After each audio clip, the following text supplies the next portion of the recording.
What's the difference between an ETF and a mutual fund? What's up everyone, and welcome back to another video. Today we're going to talk about something that a lot of newer investors get confused about, which is the difference between an ETF and a mutual fund. So I wanted to make a video today just to kind of go over the differences, the clear differences between the two different sort of funds. That way you can make a better investment decision based on your personal preference and your investment goals. So to start off, both ETFs and mutual funds are very similar. Both of them can be used to either invest in passive funds like an index fund or a more actively managed fund, which is a fund that a fund manager picks stocks and buys and sells the stocks on behalf of the investors who invest in the fund. So to start off, let's clearly define what an ETF is. So an ETF is a fund that is traded just like a stock. So the best way to think of an ETF is it's a stock with a bunch of other stocks combined into it. The best part about an ETF is that there's no minimum to invest into these funds. So as long as you can afford whatever the share price is, you can purchase into the ETF fund. Mutual funds, on the other hand, are very similar to ETFs, but just operate differently. Mutual funds are made up of a pool of money from a bunch of investors, and with that pool of money, mutual fund invest in specific certain stocks. The best way to think of a mutual fund is thinking of it like as a business. So you're investing in a mutual fund, which is like investing in a business, and that specific business is buying out a bunch of other stocks on behalf of all the investors who invest within that mutual fund. So if you own part of that mutual fund, you own part of all of the stocks or assets that that mutual fund is purchasing. Additionally, most of the time, mutual funds will have a minimum investment amount ranging anywhere from $500 to $5,000. It really just kind of depends on the fund. But a lot of the times, the mutual funds will have a minimum dollar amount that you can invest in order to be a part of the fund. On top of that, with mutual funds, like I kind of touched on, you invest by dollar amount, not necessarily share amount like ETFs. And unlike ETFs, mutual funds actually only trade once per day at the price set at the end of the trading day. So if you enter a trade to buy or sell a mutual fund, your trade will typically be executed on the next trading day after the price has been set. So yes, all in all, ETFs and mutual funds are very similar sort of funds. The biggest difference in a nutshell is that ETFs are traded like stocks. So you buy and sell them like a stock, and they hold a bunch of other stocks within them. And mutual funds are kind of like a business to where you can invest in that mutual fund business, and that business is going to go out there and buy other sorts of stocks. And since you own part of that mutual fund, you're part owner, or you own a part of everything else that fund actually purchases. So that's the biggest difference between the two. They're very, very similar, but just operate a little bit differently. So now that we know the difference between a mutual fund and an ETF, let's briefly touch on the difference between an index fund and an actively traded fund.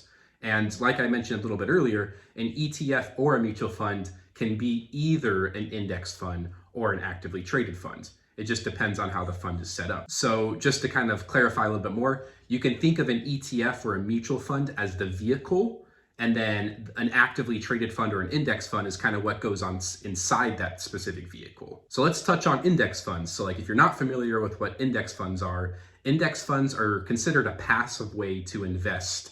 And basically what they are is they follow a specific stock index. So for example, the S&P 500 index is one of the most popular indexes. And if there's a fund that sets out to invest in that specific fund, it would be considered an index fund. So basically an index fund seeks to replicate a specific index. One of the most popular index funds is VO, which is an ETF, and that specific index seeks to mirror the price movements of the S&P 500. So index funds are a passive sort of fund, and all they aim to do is to mirror a specific index that is within the stock market. So like the NASDAQ 100, the S&P 500, the Russell 2000. These are all indexes or benchmarks that can be replicated with specific index funds. So an ETF example of an index fund would be VO, and then a mutual fund example of an index fund would be VFIAX. Both set out to mimic the same index fund, which is the S&P 500, so the returns are going to be identical,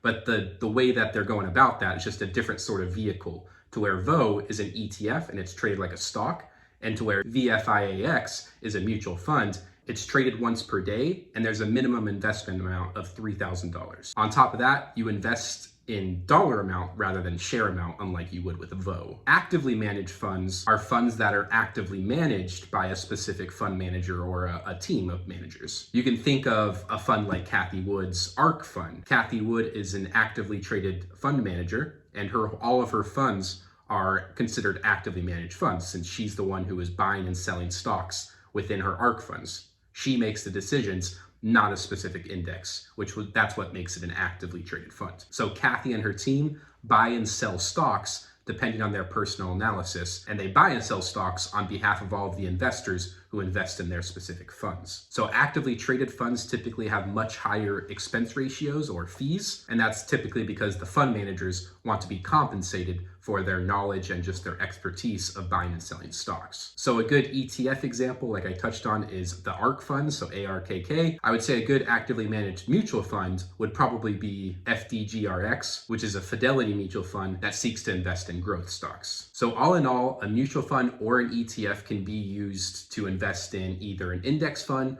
or an actively traded fund. The main separation between the two is an ETF is traded like a stock, to where a mutual fund kind of operates like a business and can only be bought or sold at the end of each trading day, depending on what that price is set at. Well, that's it for today. I hope that cleared up any confusion around an ETF or mutual funds. As always, this video is intended for educational purposes only. Thank you so much for watching. I really appreciate your support and watching my videos. If there's any other questions you have about this topic, leave a comment. I'd be more than happy to clear up any confusion.